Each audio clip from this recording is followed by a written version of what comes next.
పద్మావతీ దేవిని అనంతల్వార్ చెట్టు కట్టేస్తాడు అని మీకు తెలుసా? అనంతాచార్యులు వారు భక్తిని లోకానికి చాటి చెప్పడం కోసమే శ్రీనివాసుడు పద్మావతితో కలిసి రాకుమారుడు రాకుమార్తె వేషాలు ధరించి అనంతాచార్యులు పెంచుతున్న పూల తోటలో పూల మొక్కలను చెల్లాచెదురు చేస్తూ చిందరవందరగా చేసేవారట.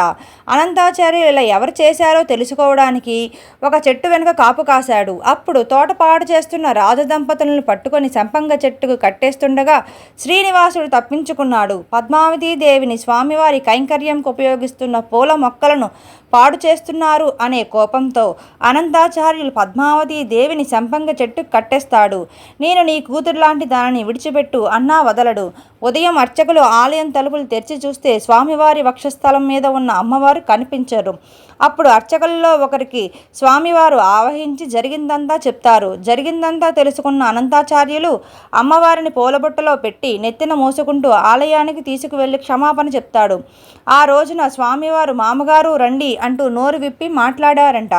నా భార్యను నీ కూతురిలా నీ ఇంట్లో కట్టేసుకున్నావు, పూలబుట్టలో కూర్చోబెట్టుకుని తీసుకువచ్చావు, మరి నువ్వు మామగారివి అవుతావుగా అని అన్నారంట. స్వామివారితో మామగారు అని పిలిపించుకున్న ఘనత అనంతల్వార్కే దక్కింది. ఇదేనండి నిజమైన అనంతల్వార్ గారి తోట. ఇప్పటికీ తిరుమలలో శ్రీవారి టెంపుల్ పక్కనే అనంతల్వార్ గారి తోట ఉంటుందండి. ఇక్కడే స్వామివారికి కావలసిన పూలు అవన్నీ ఆయన పండించేవారంటండి. ఈ చెట్టుకే పద్మావతి అమ్మవారిని కట్టేశారు అని చెప్పుకుంటారు. చూడండి ఎంత పెద్ద చెట్టు అయిపోయిందో.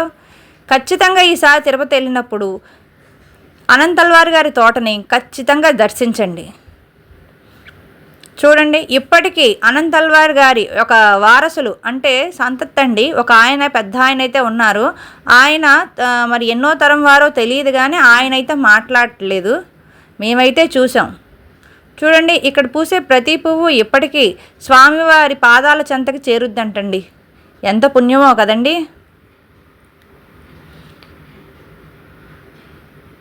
తిరుమలలో ఎన్ని పువ్వులున్నా ఎక్కడి నుంచి పువ్వులు తెప్పించినా ఇక్కడి నుంచి ఖచ్చితంగా మాల అయితే స్వామివారికి అయితే చేరుద్దంటండి. మొట్టమొదటిసారిగా అనంతల్వారి గారు పెంచిన తోట కదండి.